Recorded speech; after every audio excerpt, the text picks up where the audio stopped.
पे उपस्थित माताएं बहनें,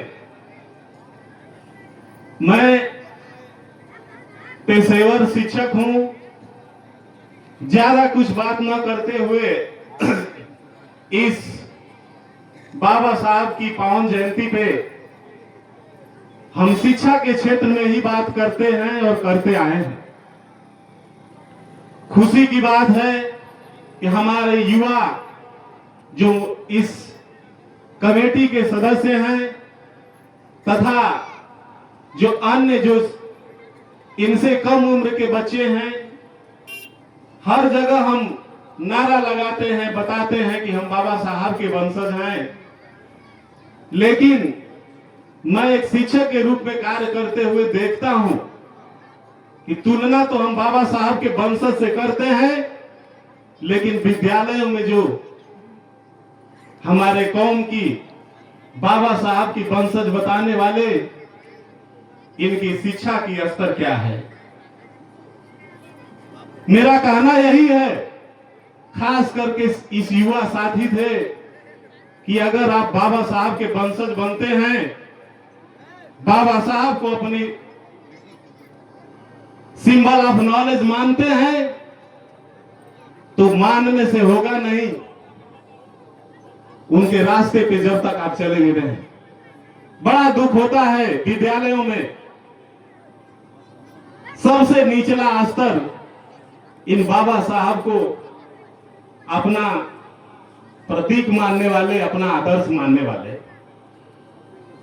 तो राजनीति, धर्म, सबके साथ साथ शिक्षा और संस्कार अगर हमारे समाज में नहीं आएगा, तो हमारा ये नारा लगाना, हमारा ये जयंती मनाना मेरे ख्याल से ठीक नहीं है। हम सब कुछ जब संस्कार जब तक नहीं लेंगे, शिक्षा नहीं लेंगे, तब तक हमारा समाज ये नारा लगाना, ये जयंती मनाना, ये लोगों को एकत्रित कर लेना, इससे कोई हमारे कौम को, हमारे समाज को फायदा होने वाला नहीं है।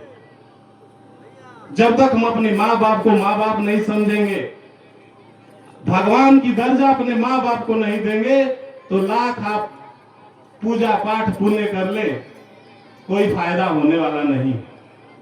इसीलिए मेरा मानना है कि दास्ता से बड़ी जंजीर नहीं होती, जिगर से बढ़ के कोई पीर नहीं होती, कोई भगवान हो श्रीमान या सुल्तान, कोई माँ बाप से बढ़कर कोई तस्वीर नहीं होती। तो मेरा खास करके युवा साथी, अगर आप अपने को अम्बेडकरवादी, भीमवादी और जय भीम वाले बनना चाहते हैं, तो आप प्रूफ करके दिखाइए कि हम बाबा साहब के वंशज हैं। हमारे अंदर बाबा साहब का कुछ तो वंशागत चीजें हैं जो हम ज्ञान में तत्पर हैं। हमें बहुत दुख होता है, हमारा समाज देख रहा हूं दिन भर मजदूरी करके, लेकिन दारू खाने के, दारू लेने के लिए हाथ में सीमेंट लगा है, बालू लगा है, सर में बालू पड़ा है, लेकिन पैसे ऊपर लेके लाइन में लगा है। छोड़ दो बाबा साहब का ये नारा लगाना।